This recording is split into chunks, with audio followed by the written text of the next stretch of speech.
Gurdjieff spoke about learning to play roles, but one should begin with something quite small and simple. He himself was a master of the technique. With officials, for example, he could play the role of a simple man, almost devoid of intelligence, and so disarm them.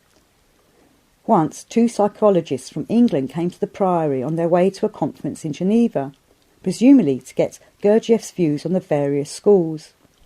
They were acquainted with Ouspensky. Gurdjieff gave them a wonderful lunch, but every time they asked him a question he turned it aside with a joke. After lunch he took them for a walk round the grounds and back to the study house, cracking jokes and behaving like an eccentric. I was standing by the door, and he asked me, "What a day is today?" I said, "Tuesday." He turned to them with a smile. "Fancy, he say Tuesday, and all the time I think it Wednesday." And he led them into the study house. The men were bewildered. When they left, his attitude changed. "Now," he said, "they will leave me in peace to pursue my aim." Another aspect of Gurdjieff was his ability on the one hand to make himself almost invisible, and on the other to make himself appear like one of the rishis, blazing with energy and radiance. When visitors were being shown round the grounds, they would sometimes pass him with only a glance, like an American who was talking to me about what a wonderful man Mr. Gurdjieff must be, and that he would like to meet him. Just then Gurdjieff passed by and went into the house.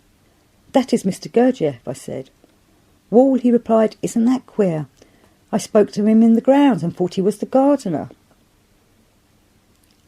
In ordinary life, people play roles unconsciously. Gurdjieff played them consciously, and those who worked closely with him usually knew when he was playing a role. In A Letter to a Dervish, he wrote, "The sign of a perfected man and his particularity in ordinary life must be that in regard to everything happening outside of him, he is able to, and can, as a worthy action, perform to perfection externally the part corresponding to the given situation, but at the same time never blend or agree with it.